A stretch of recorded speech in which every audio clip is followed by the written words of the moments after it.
In today's episode of the Pathmark Presents podcast, I'm with David Adi, and he is hailing over as the co-founder and CEO at AllyAble. And it's a quite interesting topic, actually. We've been talking about user experience quite a bit, and accessibility plays obviously a big part of this. So yeah, today we want to be learning more about AllyAble. It's the first fully SaaS accessibility platform, and we're going to be learning what it's all about. So David, welcome to the show.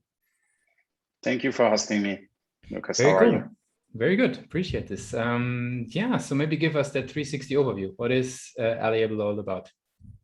So the main goal of AllyAble is to create a platform that will help to any organization, to any individual that interests to convert the digital assets to become accessible for people with special needs and elderly people, and to do it easily and smoothly. Very cool. So could you tell me us then a little bit like what types of companies would be leveraging the tool? Is this like, people using it for their website? Is it for actual internal product optimization? Like what's the use cases and who is using it? Actually, it's relevant for any digital assets, no matter if it's internal systems or websites or web application. Each digital assets must to be accessible because it's required by law, by the European Union regulation, by the United States regulation, the Canadian, Australian, Israeli, and much more.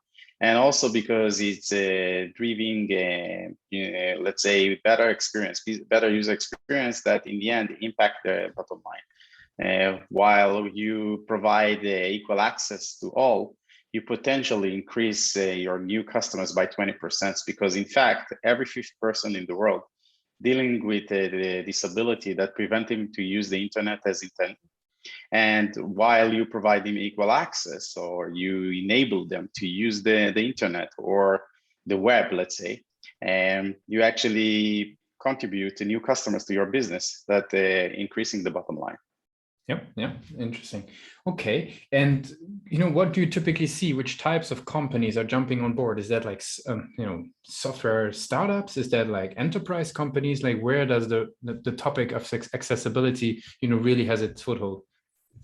So in the beginning, we saw more enterprise, big organizations that understand the impact of and the importance of digital accessibility. But in the last year, and mostly because the regulation, we see more and more businesses join to the trend. And I think the fact that Google announced that usability equal accessibility in the new algorithm of the search engine optimization push more new customers, even from the small scales, startups, developers, to take much more seriously to design with accessibility in mind. And we as AllyAble happy of that, because we are saying that for the last 5 years.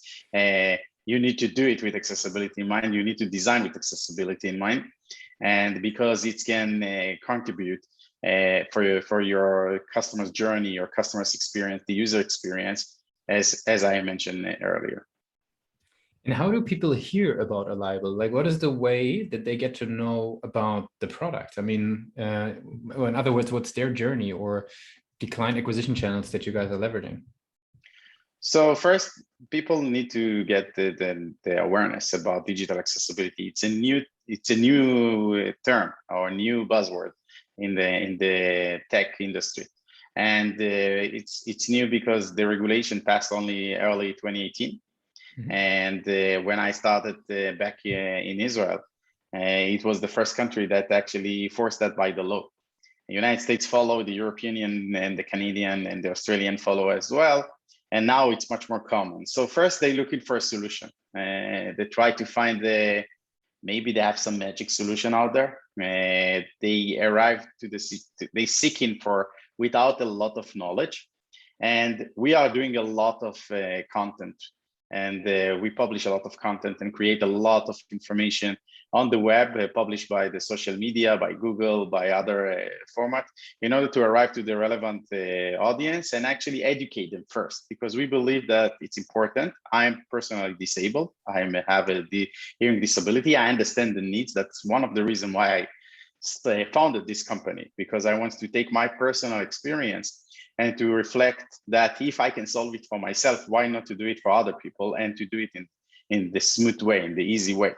And the fact that I'm a technology expert helped me to take all the knowledge, all the experience that we got in the last few years and build a product that will help to those people that came fresh, doesn't know anything about that, to get the experience, get the knowledge, get the education that they need in order to start the journey to make their digital assets accessible. So mostly we rely on the social media and internet, but also some exhibitions, webinars, and of course we are focused on mostly on inbound.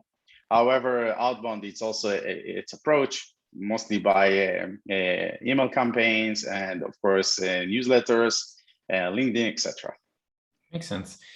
How do you think about AllyAble's website, right? AllyAble.com. Like, what's your perspective on it as a leader in the company? What's your take on it? How do you think about the page? So first, in our point of view, our website must be accessible. So we, as someone that lead the digital accessibility, we take a lot of efforts first that our websites will be accessible, and it will be the main gate, meaning someone that will arrive to our websites can start officially his journey. And we heavily invested, so they will find from this point of view or from this get-go all the existing info or the knowledge base that will help him to take the right decision.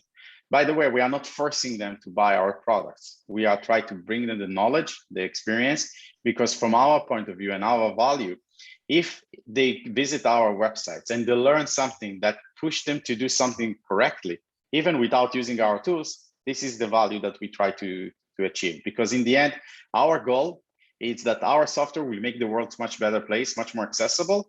And it's no matter if you are using our tools or not. Of course, that we prefer that you will use our tools because we bring a lot of value to the process.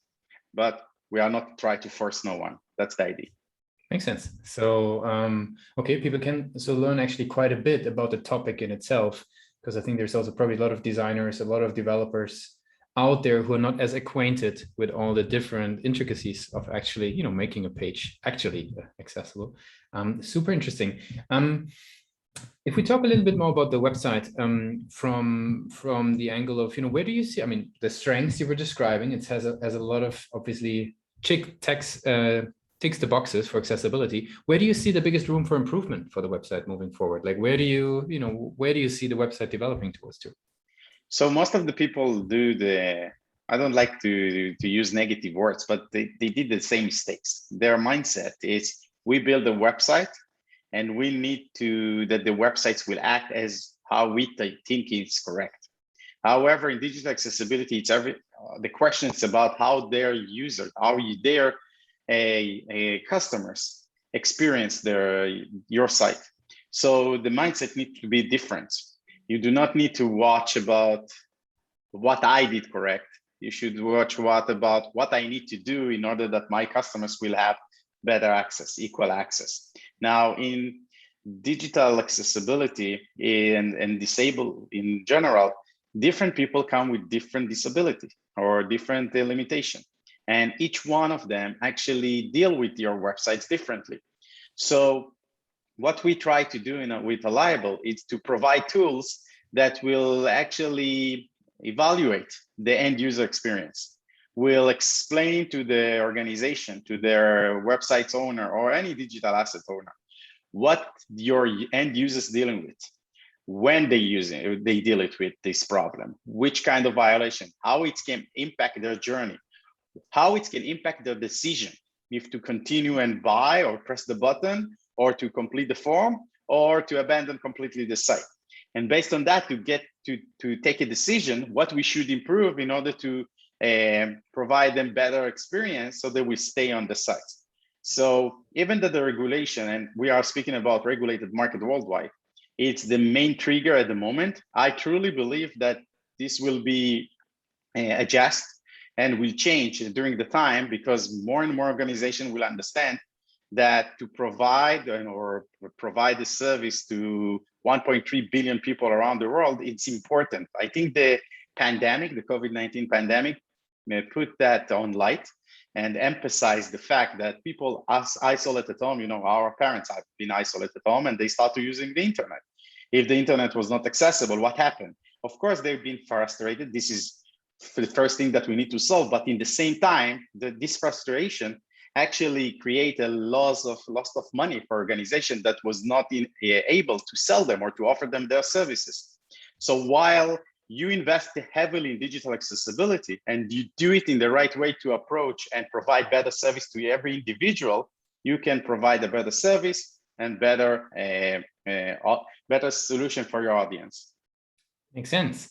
I would love to switch gears a little bit and learn a little bit about yourself as well. So what I'm curious about is, right, there's a whole lot of content out there, right? And as a founder and a CEO, you have to obviously, or co-founder, you have to stay on your toes all the time and keep educating yourself. What's your go-to places? Where do you like to read? Where do you like to educate yourself? Where do you go in order to, keep growing in terms of your skills? So this is a very good question. As a co-founder and CEO that now manage global company, my free time it's limited. I'm generally try to spend it with my kids and with my family. Also in order to, I all the time learn. Technology, if you're not learning, you stay behind. So I try to use all the informations that exist out there in the internet, in different topics, in different industries, and to figure out what is the logic steps to do forward. And I'm thinking that I did the same things with AllyAble. When I started as a service company, I noticed what actually the real challenges, what me as a customer really need. And we actually did a revolution in this space because we decided to create a product, the first product in this space that it's a fully product, not a service company. And we try to leverage companies that provide services to do the same. So I think that in the personal life, I try to do the same, to learn from the experience and know what is the next steps that will become better and better. Very cool. To wrap it up today, I have some rapid fire questions for you. Short and crisp questions, one word or one sentence answers. You ready for those? Oh, that's okay. Let's play. Very good. What's one single thing that your company is focused on the most at the moment? Experience, better experience. If there would be no boundaries in tech, right? Everything is possible. What would be the one thing you would fix for your role today? More time. What's the last thing that kept you awake at night about the company? The satisfaction of our customers. And if today would be your very first day, right, working on AllyAble, so you're just getting started working on it, what's the one advice you would give yourself? Keep it equal to all. That's the most important.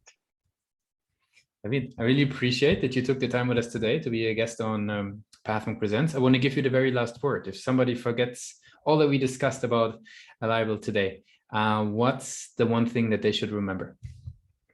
They should remember that everyone must to start thinking or design with accessibility in mind. If it's not important for us currently, it's for sure will be important for our next generation. And that's the only way to make the world a much more better place, much more accessible. And if they forgot that, visit our website, AllyAble.com. Thanks a lot for being a guest on Pathmark Presents. Thank you very much for hosting me.